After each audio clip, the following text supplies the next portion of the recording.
So next comes clause 5.6, ensuring the quality of examination results. This is an important clause. The lab shall ensure that quality of examinations by performing them under defined conditions. Appropriate pre and post examination processes shall be implemented. Lab shall not fabricate any result. Very important statement. That means word over, people are fabricating results. That's why standard had to say lab will not fabricate any result. Right? So you have to do and then give the result, not that you give whatever you feel like.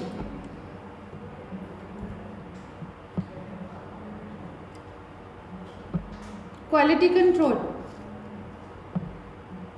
Lab shall design quality control procedures that verify the attainment of the intended quality of the results. So these quality controls in different countries are named differently. For example, we call them internal QC. Some people call it only QC. So they call quality control means it is internal. Okay. External is known as proficiency testing. But here we call internal quality control as IQC and we call external quality control as EQAS. So you've understood? QC or internal QC is same. EQAS or proficiency testing is same. Quality control materials. So that is very important. Lab shall use quality control materials that react to the examination system in a manner as close as possible to the patient samples. So your material has to be very similar to the patient samples. The range should be similar, the material has to be similar. Quality control materials shall be periodically examined with a frequency that is based on the stability of the procedure and the risk of harm to the patient from an erroneous result. So what should be the frequency of running a control in the lab? 50 samples or 75 samples. After? 75 samples. It is defined. In biochemistry, if the urea creatinine is more than 75, then we do after 75 के बाद हम control करते हैं. If it is more than 200 samples or no, it's like that for every 25 samples, one control once a day. 75, two controls. More than that, two controls twice a day. If it is a 24-hour running lab, then it is 8 hourly, because you are doing the testing at night also. Okay. Again, the details are given about the frequency in 112. So you can check from 112. You can do patient sample also. Patient sample as a control. You can run patient sample as a control if that patient sample you have done previously with the control. Otherwise, how are you sure that your patient sample is the right control? You mean to say that once in the morning you have done and then the sample you take as a control by the evening. Yes, it can be done, but if you have done let us say a normal level in the morning, okay, so it is advisable that when you are doing a normal level, then you should be doing a high level or a low level also. So when you are doing it twice a day, then we are considering that the other levels are also being done, not that every time you are just doing a normal level. So that's the reason ideally it should be it is only in emergency when you don't have control or there is some restriction or one control is finished, then you can use patient sample as a control in emergency. But as a routine, you should be doing both levels. One thing I think in control you should see the deterioration also. Yeah, of course. Control has a limited life, you know. So your control should not deteriorate. When you are making a control, then after making the control, you have to put it in aliquots, in smaller aliquots, freeze them, and then take out the aliquot when you have to process the aliquot. Thaw it, then process, then run it. Okay. So it should not be that you have a large bottle every day, you are taking it out every day, you are thawing and freezing, then its life will become less. So it's only after aliquoting, whatever you are requiring, you are taking out that much. And in that also, supposing if it is giving some error, then you have to take out another aliquot and recheck it. So the commonest error of an outlier is your own quality control material. If it is not thawed properly, if it is not stored properly, if it has expired, anything happens to the control material itself, naturally the result control will not come okay. Use of independent third party control material. What is third party control material? Suppliers. Third party control means you are using one type of machine, one vendor's machine, another party's control. Or if you are using an open system, machine belongs to one party, reagents belong to one party, control belongs to a third party. Right? Or if you are using closed system, then naturally the machine and reagents are for the same party. Okay, but control should be from another party. So same machine, same reagents, same controls are not admissible. Should not be there. Okay, it should be different. Lab shall have a procedure to prevent the release of patient results in the event of quality control failure. Why should you have third party? What is the reason for third party? They are using the same QC of same company. The machine is made of, maybe it will not be correct. See, we defined quality control as what? Check material. So when it is a check material, then it is better if somebody outsider checks it. Okay. When we are using control from some other company, that should also give the right value. If they own their own control, that means they only have checked, machine is theirs, reagents is there, they only have prepared the control, so they are bound to be okay. But if we are using independent controls, okay, we have opened one control, we have 3 machines from 3 companies, same control is run on all the 3 machines, and that should give the right result. So third party control means it is unbiased control. So in case where the control fails or there is an outlier, then what do? When the quality control rule is violated, so quality control rule means Westgard rules we are following. So when Westgard rule shows that this is unacceptable level, now there are Westgard rules, okay. If it is within 1 SD, okay, acceptable. If it is 2 SD, then once it is accepted, if it is consequently the second time also 2 SD, then you have to reject. Once 3 SD, you have to reject. So these rules when you are following, okay, and control is rejected, not acceptable, that means that is a situation where you need to take corrective action. So what kind of corrective actions will you take? First step is not calibrate. First step for a quality control failure is redo the QC. Rerun the QC. Maybe same QC. If you are feeling no, then fresh QC. And if now it comes okay, your problem is solved. Now after running the QC also, it's not okay. Then you find out what is the latest change which has happened today. Have you opened up a new reagent and you have not checked? So check the reagent. Might be reagent has been checked, that is why the QC is not coming right. Problem might be in the reagent itself. Or the machine, you have done some maintenance in the machine and then not verified.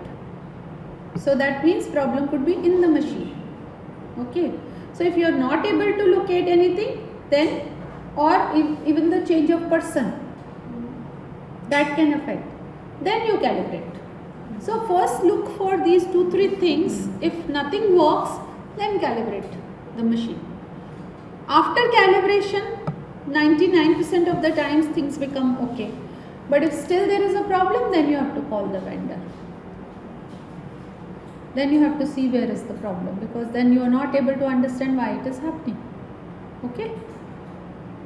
Yeah. Of course, when you are calibrating, then it is understood that your calibrator has to be right. If you are calibrating and your calibrator is not right, then you can't do anything. You have to use the calibrator which is freshly made, not expired and not invalid.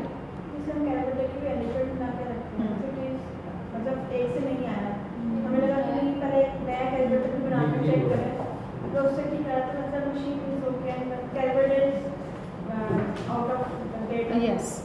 So if you have to have the right calibrator, if your calibrator is also not working, that means the calibration has to be redone by a new calibrator. Quality control data shall be reviewed at regular intervals to detect trends in the examination performance that may indicate problem in the examination system. So here trend analysis is important. How do you do trend analysis? If today it is near mean, then it has moved to the next level, then it has moved to the next, it is deviating. That means trend is setting in to become outlier. So check it there only. Statistical and non-statistical techniques for process control should be used. Statistical techniques are what? LJ chart. So use LJ chart to determine whether outlier is there or not. Interlab comparison. So if you see QC, there are 3 things. IQC, internal QC, then there is interlab, which is equals basically. Third is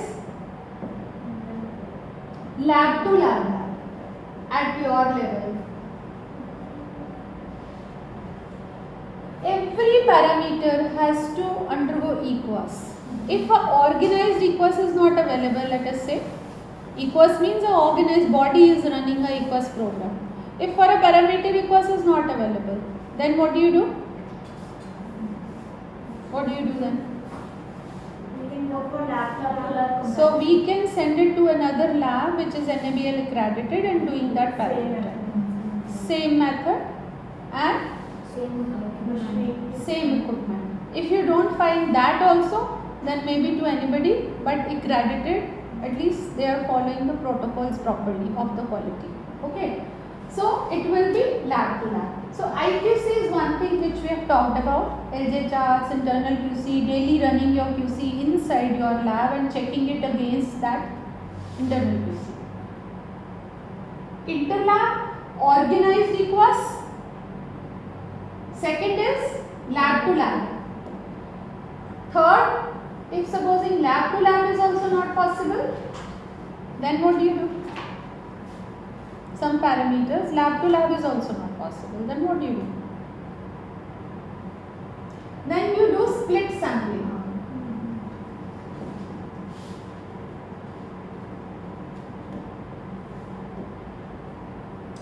So doing split sampling means there is one sample, for example, it is done usually in case of semen sample, fluids, okay, because you have to do these things urgently. You can't wait it to go to another lab and then compare. So you will split the sample into 4-5 parts, 3-4 parts, give it to different people to do and then compare the results. So if you see in all these 3 methods, the concept is same. Concept is you are comparing one result with another. If it is organized interlab, same sample is going to multiple labs. So you have multiple participants to compare with. If you are doing lab to lab, that is why we say send to at least 2-3 labs, not one lab, because you are not sure they are right or you are right if there is a variation. Send to 2-3 labs, then compare. If you don't have that provision also, then within the lab compare with 2-3 people reporting it. So idea is the same, levels are different. Now if we talk about the organized EQUAS program, okay. So in organized EQUAS program, there can be international EQUAS, there can be national EQUAS, there can be regional EQUAS. Any example of international EQUAS? BioRad. So BioRad is an international EQUAS. So if you are following BioRad QCs, that means you are comparing your results with the labs all over the world. If you are following national QCs, national EQUAS, any example? CMC Vellore, AIMS Hematology, microbiology also, microbiology association is running. So then you are comparing your results with other labs in India, so at the national level. Then there are certain regional EQUAS also, like VILEC APP is running, Association of Practicing Pathologists, they are running a VILEC program which is for the private labs in Delhi NCR. So which becomes a regional comparison. So if you are going towards the international comparison, better you are, because you are comparing your result with so many people and with so many good labs. So starting from, you can say, international EQUAS to national EQUAS to regional EQUAS to local lab to lab comparison in your city to comparison within your lab are the levels of how you are comparing your results with others. Levels become different, concept remains the same, right?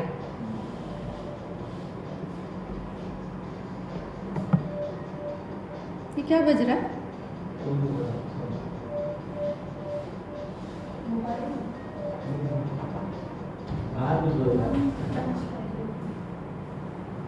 नहीं, ये खत्म ही कर लें, 5.6 will finish. ठीक है? Then comes, so this is what was the concept of interlab comparison. It's clear now? Internal QC, what is it and what is external QC?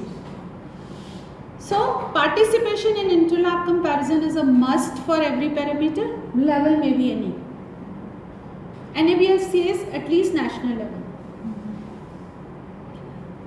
Lab shall monitor the results of lab comparison programs and participate in the implementation of corrective actions when predetermined performance criteria are not fulfilled. Lab should participate in interlab comparison programs that substantially fulfill relevant requirements of ISO 17043. So I told you that these EQUAS bodies also have to follow the standard of ISO 17043. Lab shall establish documented procedure for interlab comparison participation. For which parameters, which program you are doing, for which parameters you are following this level or how you have to cover all the parameters and make a full program how you are doing your EQUAS. The whole procedure you have to write on it. Participation. ILC program chosen by the lab shall as far as possible provide clinically relevant challenges that mimic patient sample and have the effect of checking the entire procedure including pre-examination, post-examination wherever possible. Alternative approaches we have already discussed. If interlab is not available, the organized ones, then lab to lab comparison. If nothing is available for certain parameters which very few labs are doing, now they don't have any method to compare with the lab. So I told you split sampling is one method. If supposing it's a very costly test, so you can't do the test 3 times in the lab, then you have to just believe on the internal controls. That IQC is there, so you have to believe. Especially I'm talking about genetic tests.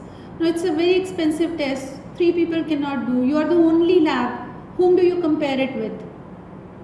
Then we have to depend upon either the certified reference material, which is internal QC, or samples which were previously examined, so we can have some comparison with the previous reports, what is the variation, or exchange of samples with other labs we have already talked about, control materials that are tested daily in ILC program.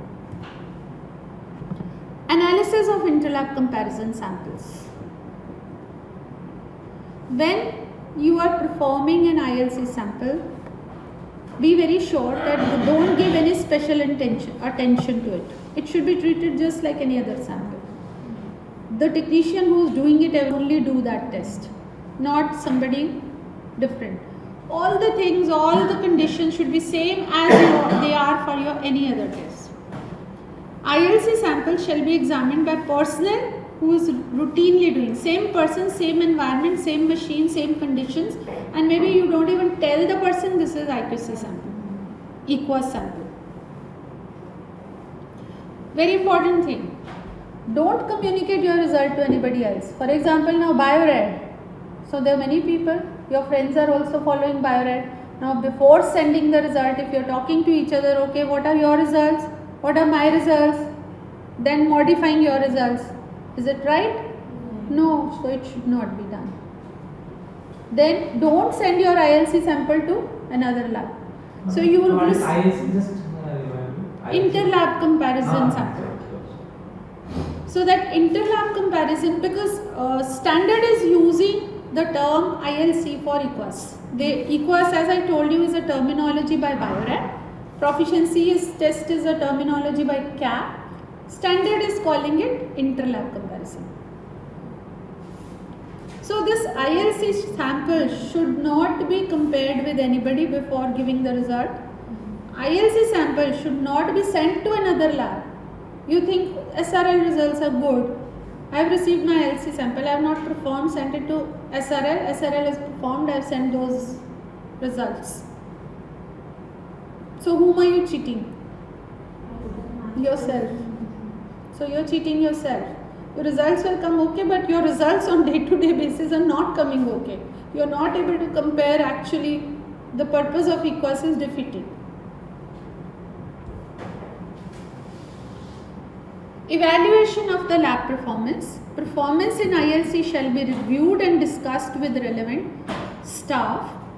When predetermined performance criteria are not fulfilled, for example, NCs are present, staff shall participate in the implementation and recording of corrective actions. So when you receive the EQUAS result, so you are not doing EQUAS, believe me, you are not doing EQUAS for NABL. You are doing EQUAS for your own improvement. So whenever you receive the report, immediately go through where are the lacunas, where are the outliers, take corrective action, communicate to the whole staff, discuss why this happened. Same problem should not happen repeatedly. Next time again you are getting the same problem with the same parameter, that means you have not taken any action on it. So take action and involve the whole staff into it. Now the third thing, basically these were two things.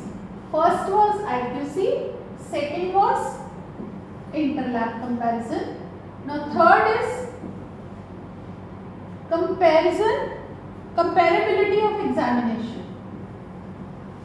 Comparability means comparing method to method, comparing machine to machine, comparing lab to lab. You might be having two labs. There is one routine lab, one static lab, one emergency lab, one peripheral lab, whatever. If you have two machines for doing sugar, you are comparing the results time to time. If you have two methods to do sugar, you are comparing the results time to time. If you have two labs, patient may go there also. There is a night lab, there is a day lab. You are comparing the results time to time. So that comparison again is very important. So time to time means you can define your own time depending upon the load, depending upon how frequently you need to use the other one. Backup machines. No, that lab to lab is with another lab, with an outside lab, not your own lab. This lab to lab I am talking about, if you only have to, for example, Holy Family Hospital has one lab which is in the hospital, is one lab which is separate, or many medical colleges, one have college lab, one hospital lab. So it's your own, that means your own patients keep transferring from one to another. That is where you need, that's internal comparison. What I talked in point 2 was external comparison. Inter-technician comparison. It's the same as So all these things will come in comparability. Comparability between technician to technician.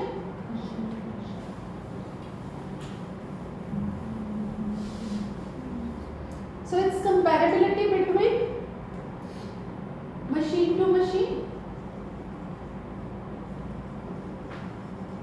method to method,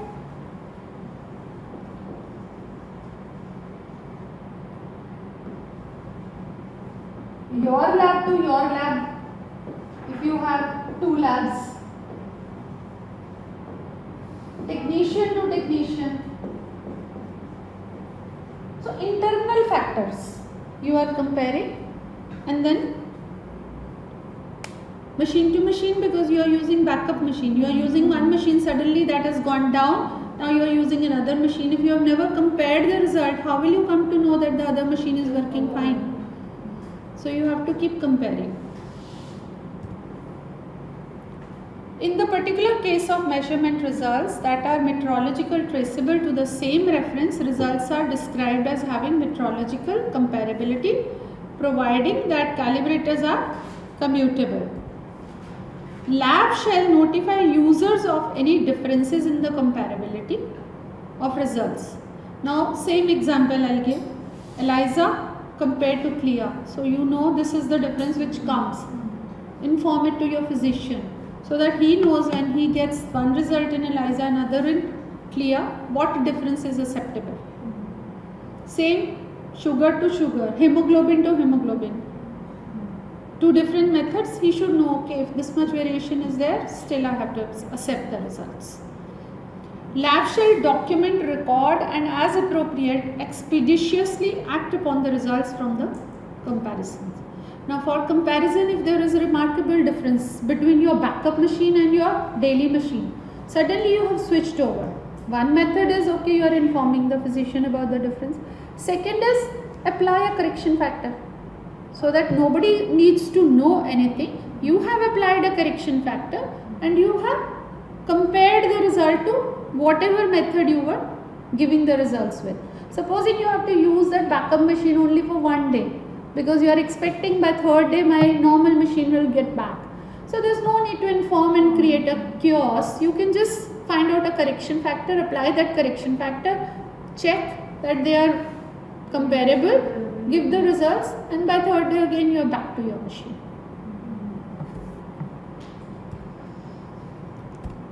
So this was about ensuring the quality. So ensuring the quality, IQC equals comparability within. Equals many level, international, national, regional, within your city, within your lab. But you have to follow for every parameter. So this finishes our ensuring the lab. So we'll have a lunch break and then after that